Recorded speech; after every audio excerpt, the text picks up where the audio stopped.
प्यारे मसीह विश्वासियों, जय यीशु की तथा प्रतिदिन के बाइबल पाठ एवं चिंतन में आप सभी का स्वागत है।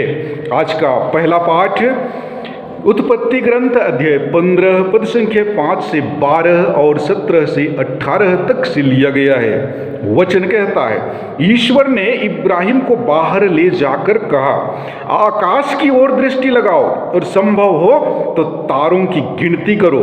उसने उससे यह भी कहा, तुम्हारी संतति की संख्या इतनी ही बड़ी होगी। इब्राहिम ने ईश्वर में विश्वास किया और इस कारण प्रभु ने उसे धार्मिक माना। प्रभु ने उससे कहा, मैं वही प्रभु हूं जो तुम्हें इस देश का उत्तराधिकारी बनाने के लिए खलदियों के ऊर नामक नगर से निकाल लाया था। इब्राहिम ने उत्तर दिया, हे प्रभु, हे ईश्वर, मैं यह कैसे जान पाऊंगा कि इस पर मेरा अधिकार हो जाएगा? प्रभु ने कहा, 3 बरस की कालोर, 3 बरस की बकरी, 3 बरस का मेढ़ा, 1 पंडुक और 1 कपोत का बच्चा यहाँ ले आना। इब्राहिम ये सब ले आए। उसने उनके 2-2 टुकड़े कर दिए और उन टुकड़ों को आमने सामने रख दिया, किंतु पक्षियों के 2-2 टुकड़े नहीं किए। गीध लाशों पर उतर आए, किंतु इब्राहिम ने उन्हें भगा दिया। जब सूरज डूबने वाला था तो इब्राहिम गहरी नींद में सो गया और उस पर आतंक छा गया। सूरज डूबने तथा गहरा अंधकार हो जाने पर एक धुआंती हुई अंगीठी तथा एक जलती हुई मशाल दिखाई पड़ी, जो जानवरों के उन टुकड़ों के बीच से होते हुए आगे निकल गई। उस दिन प्रभु ने यह कहकर इब्राहिम के लिए अपना विधान प्रकट किया, मैं मिस्र की नदी से लेकर महानदी अर्थात फरात नदी तक का यह देश तुम्हारे वंशजों को देता हूं। प्रभु की वाणी। ईश्वर को धन्यवाद। और आज का दूसरा पाठ फिलिपियों के नाम संत पौलुस का पत्र अध्याय 3 पद संख्या 17 से लेकर अध्याय 4 के पद संख्या 1 तक से लिया गया है। वचन कहता है, भाइयों, आप सब मिलकर मेरा अनुसरण कीजिए। मैंने आप लोगों को एक नमूना दिया, इसके अनुसार चलने वालों पर ध्यान देते रहिए, क्योंकि जैसा कि मैं आपसे बार बार कह चुका हूं और अब रोते हुए कहता हूं, बहुत से लोग ऐसा आचरण करते हैं कि मसीह के क्रूस के शत्रु बन जाते हैं। उनका सर्वनाश निश्चित है। वे भोजन को अपने ईश्वर बना लेते हैं और ऐसी बातों पर गौरव करते हैं जिन पर लज्जा करनी चाहिए। उनका मन संसार की चीजों में लगा रहता है। हमारा स्वदेश तो स्वर्ग है और हम स्वर्ग से आने वाले मुक्तिदाता प्रभु यीशु ख्रिस्त की राह देखते रहते हैं। वह जिस शक्ति द्वारा सब कुछ अपने अधीन कर सकते हैं, उसी के द्वारा हमारे तुच्छ शरीर का रूपांतरण करेंगे और उसे अपने महिमामय शरीर के अनुरूप बना देंगे। इसलिए हे मेरे प्रिय भाइयों, प्रभु में इस तरह दृढ़ रहिए। प्यारे भाइयों, मैं आप लोगों को बहुत प्यार करता हूं। आप मेरे आनंद और मेरे मुकुट हैं। प्रभु की वाणी। ईश्वर को धन्यवाद।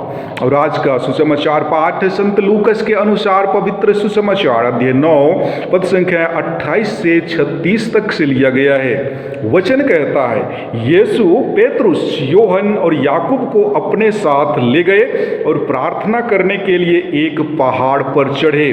प्रार्थना करते समय यीशु के मुखमंडल का रूपांतरण हो गया और उनके वस्त्र विद्युत की तरह उज्जवल होकर जगमगाने लगा। 2 पुरुष उनके साथ बातचीत कर रहे थे। वे मूसा और एलियस थे, जो महिमा सहित प्रकट होकर यरूशलेम में होने वाली उनकी मृत्यु के विषय में बातें कर रहे थे। पेतरुस और उनके साथी जो ऊँघ रहे थे, अब पूरी तरह जाग गए। उन्होंने यीशु की महिमा को और उनके साथ उन 2 पुरुषों को देखा। वे विदा हो ही रहे थे कि पेतरुस ने यीशु से कहा, गुरुवर, यहाँ होना हमारे लिए कितना अच्छा है। हम 3 तंबू खड़ा कर दें, एक आपके लिए, एक मूसा और एक एलियस के लिए। उसे पता नहीं था कि वह क्या कर रहा है। वह बोल ही रहा था कि बादल आकर उन पर छा गया और वे बादल से घिर जाने के कारण भयभीत हो गए। बादल में से यह वाणी सुनाई पड़ी, ये मेरा प्रिय पुत्र है, इसकी सुनो। वाणी समाप्त होने पर यीशु अकेले ही रह गए। शिष्य चुप रहे। उन्होंने जो देखा था उसके विषय में उस समय किसी से कुछ भी नहीं कहा। प्रभु का सुसमाचार, हे ख्रिस्त तेरी स्तुति हो। प्यारे मसीही विश्वासियों, यीशु ख्रिस्त ईश्वर के पुत्र थे। ईश्वर के पुत्र होने के नाते पिता ईश्वर की महिमा में प्रवेश करना उसका अधिकार था, लेकिन ईश्वर की योजना के अनुसार उस महिमा में प्रवेश करने के पहले उसे दुख सहना पड़ेगा।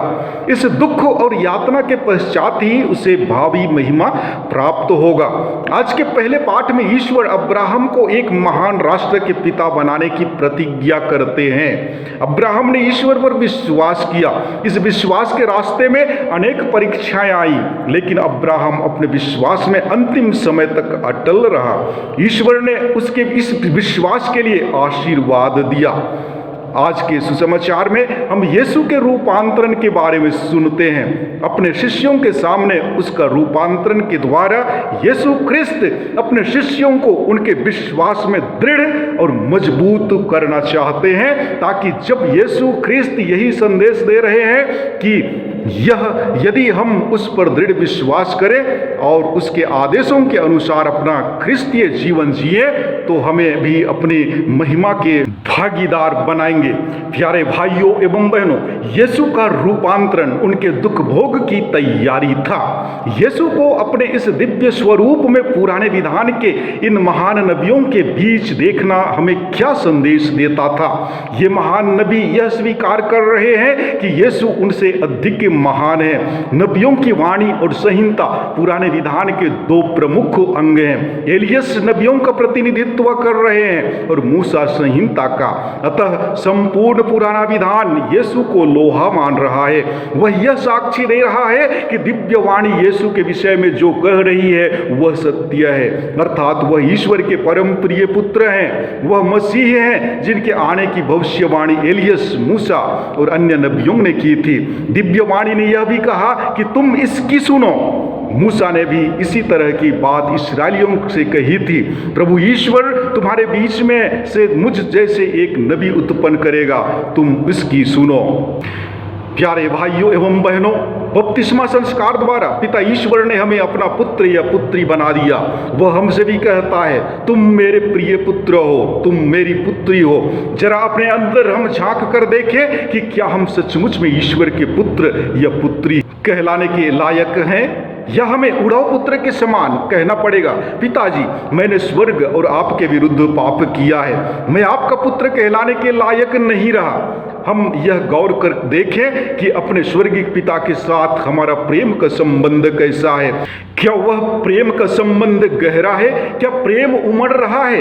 यदि हम प्रभु के लिए सब कुछ करने की चाह रखते हैं, उन्हीं के लिए जीने की चाह रखते हैं, उन्हीं को हर बात व काम में खुश करने की चाह रखते हैं, उनके लिए त्याग करने को तैयार हैं, दुख सहने को तैयार हैं, तो ईमानदारी से हम कह सकेंगे, प्रभु मुझे अपने पुत्र या पुत्री के समान स्वीकार कीजिए। ऐसा कहने से हमें संकोच नहीं होगा, क्योंकि हमने अच्छा जीवन बिताने के लिए यथाशक्ति कोशिश की।